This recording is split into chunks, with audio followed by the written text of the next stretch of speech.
नमस्कार, आप देख रहे हैं हर खबर। मैं हूं आपके साथ जागृति। आज हमारे साथ आपका विधायक में जुड़ गए हैं तिगांव से बीजेपी विधायक राजेश नागर जी।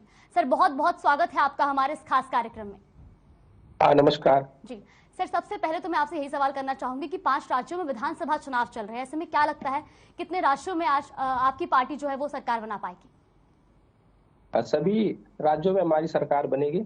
जी सर, क्या स्टेटस लग रहा है आपको? जिस हिसाब से अभी मतदान लगातार जारी है, क्या लगता है कि कैसा इस बार जो है बीजेपी का ग्राफ रहने वाला है? बीजेपी का ग्राफ पहले से भी अच्छा रहेगा और सभी राज्य में हमारी सरकार बनेगी।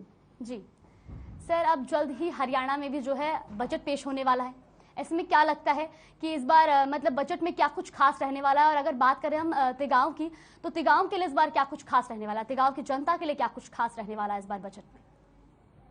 देखो, बजट सभी वर्ग को के बारे में हमने सोचा है कि सभी को, जो भी हमारे वर्ग है, सबका ध्यान रखें और सबका ख्याल रखा जाएगा।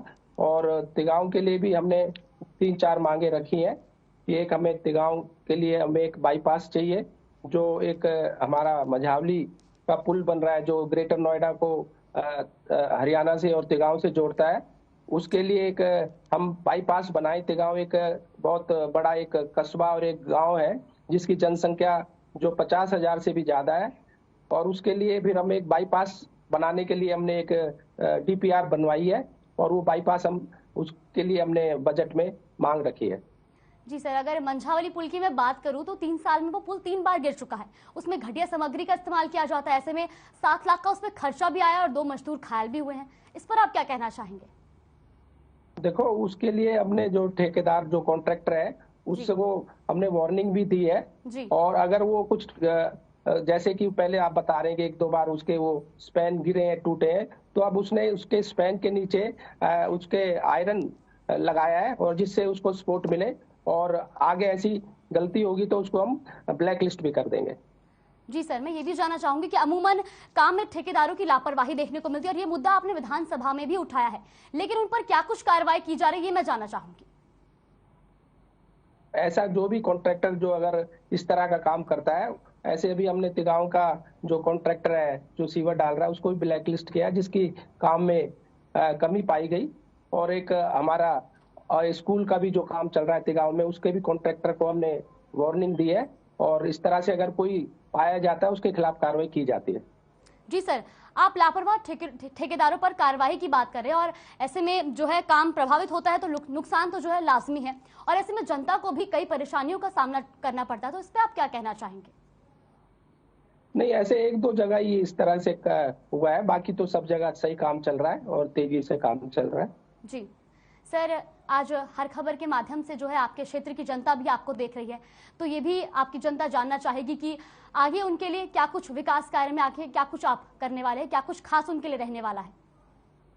देखो, हमारा जो ये विधानसभा है 3 उसमें बटा हुआ है। इसमें सेक्टर्स भी हैं, कॉलोनीज भी हैं और रूरल एरिया, गांव भी है। तो और एक हमारा जो नया ग्रेटर फरीदाबाद बस रहा है, जो एक नई सिटी बस रही है, उसमें हमने एक स्टेडियम के लिए मांग रखी है कि एक हमें एक स्टेडियम दिया जाए। एक बड़ा टाउन पार्क के लिए भी मांग रखी है कि एक बड़ा टाउन पार्क हमें वहां पर दिया जाए। एक फायर स्टेशन दिया जाए, जो हाई राइज हमारी बिल्डिंग्स है उसके लिए फायर ब्रिगेड भी हमें मिले, जिससे अगर कल को कोई हादसा होता है तो उसको हम उससे कवर कर सकें। और ये केंद्रीय विद्यालय के लिए भी हमने एक मांग रखी है कि भी हमें यहाँ पर एक, जो हमारे बच्चे हैं, बच्चियां हैं, उनको केंद्रीय विद्यालय के लिए एनआईटी फरीदाबाद दूर जाना पड़ता है, वो यहीं पढ़ाई कर सके। जी सर। सर, शहर की यमुना नदी की तक बेहतर कनेक्टिविटी के लिए काम कब शुरू होगा? और उसके लिए भी हमारा जो मझावली से तिगांव रोड है उसका जल्दी टेंडर होने जा रहा है और वो रोड जल्दी बनकर तैयार हो जाएगी। जी सर, ये भी मैं जानना चाहूंगी कि अगर जनता को कोई समस्या है या आम जनता आपसे रूबरू होना चाहती है, तो वो आपसे किस माध्यम से अपनी जो समस्याएं वो आपके साथ साझा कर सकती है या आप उनकी समस्याएं किस माध्यम से सुनते हैं? देखो, मेरे अपने घर पे भी मैं यहाँ पर लोगों से मिलता हूँ सुबह 11-12 बजे तक। और मेरा एक कार्यालय बाईपास रोड जो अशोका पल्ला पुल के पास है, वहाँ पर भी हम समस्या को सुनते हैं। एक कार्यालय हमारा तिगांव में भी है, वहाँ भी लोग हमसे आके मिल सकते हैं। जी सर। सर आप अपने क्षेत्र में किस तरीके से काम कर रहे हैं जिससे जनता को फायदा पहुंच सके, क्योंकि आपके क्षेत्र की जनता आपसे कई उम्मीदें लगाए बैठी है, तो ऐसे में आप उनके लिए क्या कुछ कर रहे हैं? देखो, अभी अगर हम देखें, हमारा जो तिगांव का स्कूल है इसको अपग्रेड करके इसमें इंग्लिश मीडियम स्कूल, इसको सीबीएसई पैटर्न पे चालू कर दिया गया है। उसमें को एजुकेशन है, उसमें बच्चे और बच्चियां दोनों साथ पढ़ सकेंगी। उसकी बिल्डिंग भी बनकर तैयार हो चुकी है। इसी तरह से घरौड़ा का हमारा एक स्कूल था, उसको भी अपग्रेड करके 12th तक कर दिया गया है। और एक हमारा बड़ौली में भी 100 साल पुराना हमारा स्कूल था, उसको भी अपग्रेड कर दिया गया है। और ऐसे ही जो हमारा तिगांव का एक कॉलेज है जो 50 साल पुराना है, उसमें एमए हिंदी नया कोर्स ऐड किया गया है और एक एमकॉम नया कोर्स ऐड किया गया है, और उसमें इग्नो की क्लासेस भी चालू कर दी गई है। और आप देखेंगे बस की सर्विस भी जो हमारी बल्लभगढ़ से तिगांव और मझावली, वो भी 10-15 मिनट में बस हमें मिलती है वहां पर। इसी तरह से ही ओल्ड फरीदाबाद से जसाना और मझावली के लिए भी बस रूट चल रहा है। और इंटरसिटी बस जो हमारे ग्रेटर फरीदाबाद में है, उसकी सर्विस भी हमें मिल रही है। जी सर, 75% आरक्षण मामले में जो है प्राइवेट नौकरियों में जो 75% आरक्षण मामला को लेकर जो हाई कोर्ट में और सुप्रीम कोर्ट में सुनवाई हुई थी, तो उसे लेकर के अब जो है सुप्रीम कोर्ट की ओर से हरियाणा सरकार को बड़ी राहत मिली है। इसको आप किस नजरिए से देखते हैं? देखो, ये कोर्ट का फैसला है, कोर्ट का फैसला सबको मान्य होना चाहिए। जी, तो सर क्या क्या लगता है कि क्या कंपनियां इस फैसले को लेकर क्या प्लान कर सकती हैं यहाँ से? नहीं, ऐसा कुछ नहीं है। जी जी सर, ये भी जानना चाहेंगे कि सड़कों की हालत खस्ता है, तो सड़कें भी कई सड़कें जो है वो खराब हालत में है, तो उनको कब तक दुरुस्त किया जाएगा? देखो, सभी सड़कों का काम तेजी से चल रहा है और जल्दी 1-2 महीने में सारी सड़कें बनकर तैयार हो जाएंगी। जी जी सर, विपक्ष जो है वो लगातार आप पर निशाना साधता रहता है, लेकिन वही जो पार्टी है वो कहती है कि विपक्ष बिना मुद्दों को लेकर के आप पर निशाना साध रहे और लोगों को बहका रहे, तो उसको लेकर के आप क्या कहना चाहेंगे? देखो, विपक्ष का काम है विरोध करना, और विरोध कर रहे हैं और करते रहे। हम अपना काम कर रहे हैं और करते रहेंगे। जी जी सर, ये भी जानना चाहेंगे कि जो वार्ड बंदी में अभी तक कितने वार्ड जो है वो बढ़े हैं और किस वार्ड में कितने गांवों को सम्मिलित क्या क्या है? 5 वार्ड अभी नए बने बढ़े हैं। पहले 40 थे, अब 45 वार्ड बने हैं। और इसमें जो ग्रेटर फरीदाबाद के काफी जो गांव हैं वो इसमें वार्डबंदी में आए हैं। जी सर। सर ये भी अब आदेश दिया गया है कि सभी स्कूलों को जो है वो रजिस्ट्रेशन करवाना होगा, और अगर रजिस्ट्रेशन नहीं करवाते तो उनकी मान्यता रद्द कर दी जाएगी। ऐसे में अब जो बोर्ड है और जो प्राइवेट स्कूल एसोसिएशन है वो आमने सामने आ गए हैं, तो इसको लेकर के आप क्या कहना चाहेंगे? देखो, रजिस्ट्रेशन तो सभी स्कूलों का होना चाहिए और हम चाहते हैं कि सभी स्कूल अपना रजिस्ट्रेशन कराएं, जिससे बच्चों के भविष्य से कोई खिलवाड़ ना हो। जी सर, ये भी जानना चाहूंगी कि जो है क्राइम ग्राफ जो है वो लगातार बढ़ता जा रहा है आए दिन। जिस हिसाब से अब मामले देखे जाए क्राइम के, तो 15-20 मामले भी क्राइम के जो है वो आ चुके हैं, तो क्राइम को लेकर के या उस पर क्राइम पर रोक लगाने को लेकर के क्या कुछ जो है काम किए जा रहे हैं? देखो, अब नए कई पुलिस स्टेशन और नई पुलिस चौकियां हमारे यहाँ बनी है, और आगे इस तरह के कोई हादसे ना हो उसको लेकर हमारी पुलिस और हमारे सीपी पूरी तरह से सतर्क है। जी सर, आए दिन जो है माइनिंग को, अगर हम माइनिंग के क्षेत्र की बात करें तो माइनिंग में भी आए दिन जो है वो हादसे देखने को मिल रहा है। वैसे में माइनिंग के विभाग ने भी जो है वो ई रवाना सिस्टम शुरू कर दिया है, तो इसको आप किस नजरिए से देखते हैं? देखो, अवैध माइनिंग बिल्कुल हमारे यहाँ बंद कर दी गई है, और आगे भी हम ऐसे कदम उठाएंगे कि आगे जो है अवैध माइनिंग ना हो यहाँ पर। जी सर, जो अब जल्द ही बजट पेश होने वाला है, ऐसे में आम जनता को बजट से कई उम्मीदें हैं, तो क्या लगता है इस बार का बजट कैसा रहने वाला है और क्या कुछ खास रहने वाला है इस बार के बजट में आम जनता के लिए? इसमें सभी वर्ग का ध्यान रखा गया है और सभी वर्ग का ध्यान रखा जाएगा। जी सर, जो हिजाब मामला है वो भी अब काफी गरमाया हुआ है, तो उसको लेकर के आप क्या कहना चाहेंगे? देखो, ये अपने पहले से ही जो आप देख रहे हैं कि भाई इस तरह के पहले होते नहीं, सब अपने आप को एक पॉलिटिकल स्टंट बनाया गया है कि भाई ये इस तरह से होना चाहिए। पहले भी हमारे स्कूल में हम भी पढ़ते थे, हम भी पढ़ रहे हैं, पहले इस तरह के कोई हादसे या वाकया होते नहीं थे। जी सर, जो है निकाय जो चुनाव है उनको ऐलान हो गया है 24 अप्रैल से अब जो है निकाय चुनाव होने, तो उसको लेकर के क्या कुछ तैयारियां हैं?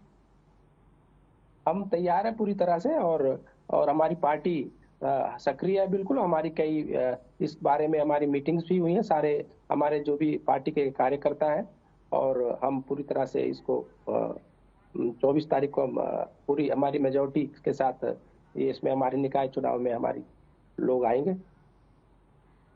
जी सर, प्रदेश में जो है वो एस्मा लागू है, फिर भी जो आंगनवाड़ी वर्कर्स हैं वो हड़ताल कर रही है और आए दिन किसी न किसी मामले को लेकर हड़ताल की जा रही है, ये भी मामला सुनने को आता है। तो उस पर अब क्या लगता है, क्या जो आम जनता है वो प्रदेश सरकार से नाराज है, क्या लगता है आपको?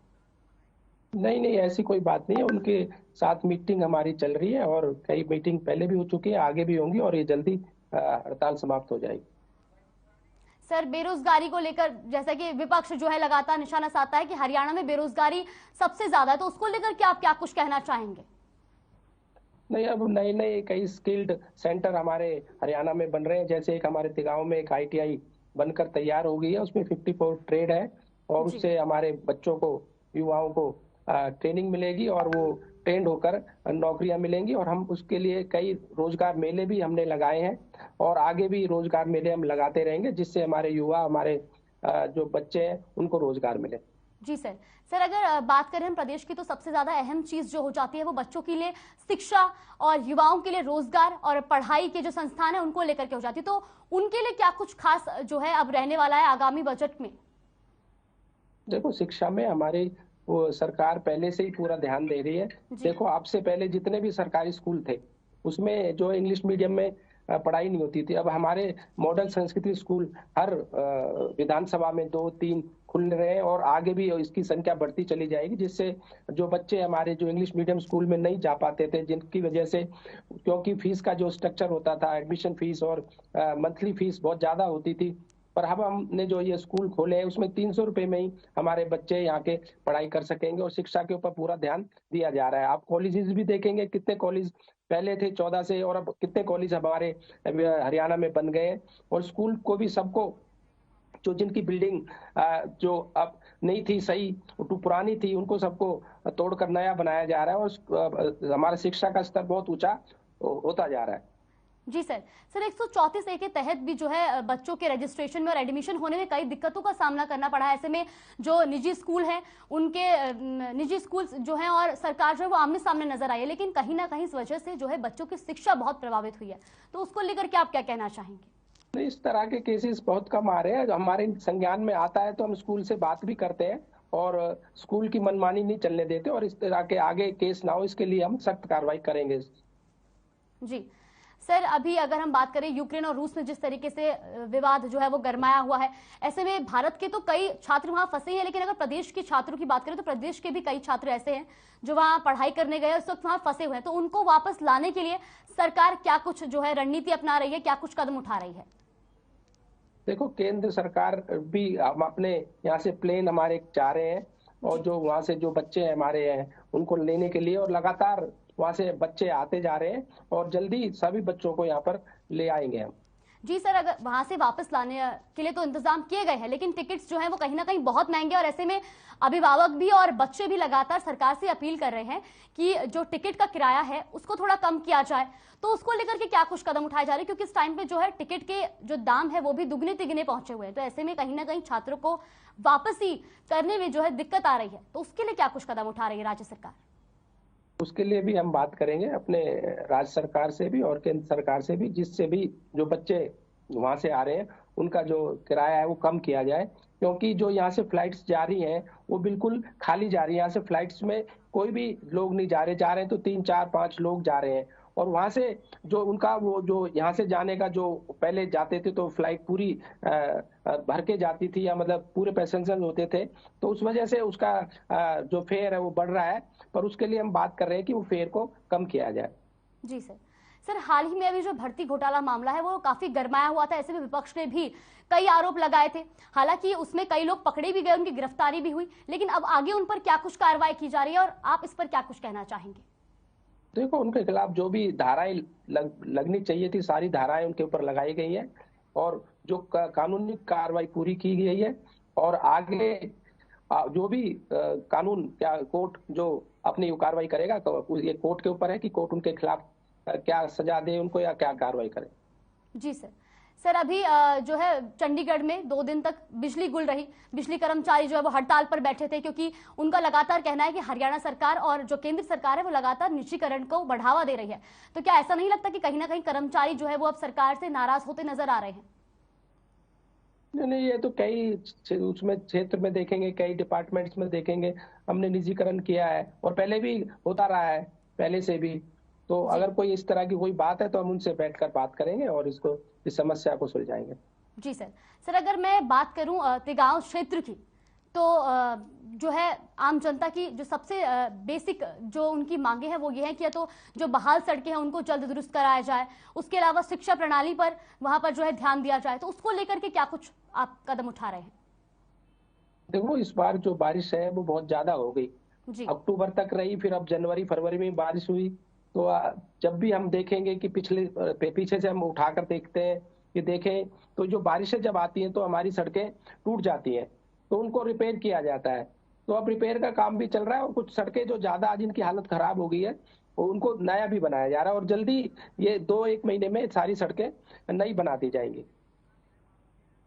जी सर, जो राम रहीम है उनको Z+ सिक्योरिटी दी गई है, लेकिन वही जो राज्य गृह मंत्री हैं अनिल विज, उन्होंने कहा कि इस मामले को लेकर उनको कोई जानकारी नहीं है। तो ये ऐसा कैसे? इस बारे में मुझे कुछ पता नहीं है। जी सर। तो सर अगर वहीं हम बात करें, अभी प्री बजट को लेकर के जो है सीएम मनोहर लाल लगातार बैठक कर रहे हैं, तो ऐसे में अभी प्री बजट पर अभी आगे क्या कुछ जो है अहम मुद्दे रखे जाएंगे?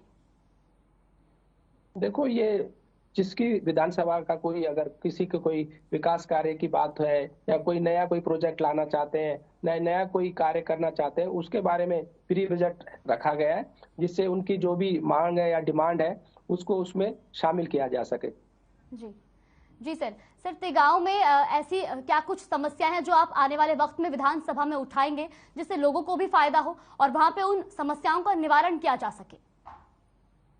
देखो, मैंने भी बताया कि आपको ये स्टेडियम की बात के लिए और एक टाउन पार्क की बात मैंने रखी है।